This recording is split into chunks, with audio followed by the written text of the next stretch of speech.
Hello दोस्तों, स्वागत है हमारे यूट्यूब चैनल में। तो दोस्तों, राहुल के मंच से पीएम मोदी को दी गाली। इस बात को सुनकर चिराग पासवान ने भड़क उठा और इसमें क्या सब बोला है चिराग पासवान जी ने, तो आप सब इस वीडियो को शुरू से अंत तक देखिएगा, जब भी समझ में आएंगे। मतभेद की परिभाषा शब्दों की मर्यादा को गिराना है, कतई इसको स्वीकार नहीं कर। भारतीय भाषाओं की खूबसूरती है भैया, तीखे से तीखा वार आप मर्यादित शब्दों में कर सकते हैं। कौन सी परंपरा की शुरुआत है कि आप गाली गलौज करेंगे?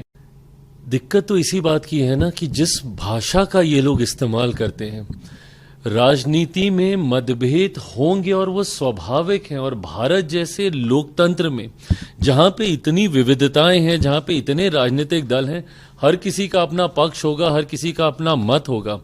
पर अगर मतभेद की परिभाषा शब्दों की मर्यादा को गिराना है तो ये कतई भारत जैसे लोकतंत्र के लिए उचित नहीं है और मैं कतई इसको स्वीकार नहीं करता हूं। मैंने हमेशा कहा है कि राजनीति में भाषा की मर्यादा का पालन करना होगा और भारतीय भाषाओं की खूबसूरती है भैया। इतना बढ़िया शब्दकोश है भारत की हर भाषाओं के पास कि आप बड़े से बड़े विवादित विषय को बड़े से तीखा वार आप मर्यादित शब्दों में कर सकते हैं। पर इस तरीके से गाली गलौज करना, वो भी देश के प्रधानमंत्री के लिए, ये कतई कोई स्वीकार नहीं कर सकता। भाई मेरे प्रधानमंत्री हैं वो, हमारे देश के प्रधानमंत्री हैं वो। अगर आपको उनके किसी विषय को लेकर ऐतराज भी है तो आप अपने पक्ष को रखिए ना, पर मर्यादित होकर उस पक्ष को रखिए।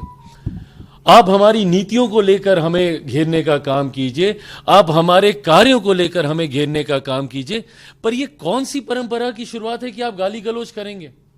इसको कतई कहीं नहीं स्वीकार किया जा सकता। और कांग्रेस जैसी पार्टी जो कि देश की सबसे पुरानी पार्टियों में से एक है, कांग्रेस जैसी पार्टियों के रहते हुए इस तरीके की भाषा का इस्तेमाल किया जा रहा है। और किस तरीके का गाली गलौज, मतलब ये गली में नुक्कड़ के गुंडे ऐसी भाषा का इस्तेमाल नहीं करते। और ये वही चलन है, ये वही परंपरा है राष्ट्रीय जनता दल जैसी पार्टियों की, जिसकी वजह से 90 के दशक से बिहार जो हमारा बदनाम हुआ है, आज तक हम लोग अपने उस खोए हुए गौरव स्वाभिमान की हम लोग लड़ाई लड़ रहे हैं। राष्ट्रीय जनता दल जैसी पार्टियों ने जिस तरीके से 90 के दशक से बिहार को बदनाम करने का काम किया, यही बोलचाल की वजह से, इसी तरीके की कार्यशैली की वजह से। सोचिए, ये इनके कार्यकर्ता हैं जो प्रधानमंत्री के लिए मां बहन की गालियों का इस्तेमाल कर रहे हैं। ये कार्यकर्ता हैं कि ये गुंडे हैं आपके भैया। और ये वही लोग हैं जिन्होंने 90 के दशक में किस तरीके से अपराध, हत्या, लूटमार, डकैती, बलात्कार जैसी घटनाओं को चरम सीमा पर ये लोग लेकर गए थे।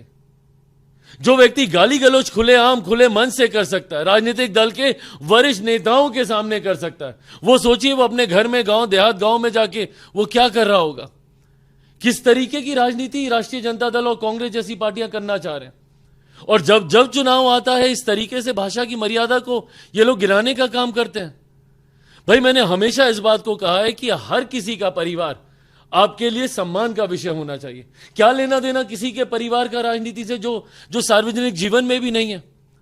लोकसभा चुनाव के दौरान इसी तरीके से मेरे परिवार के ऊपर भी ये लोग गए थे। अगर वीडियो अच्छी लगी हो तो लाइक शेयर कमेंट कर दो।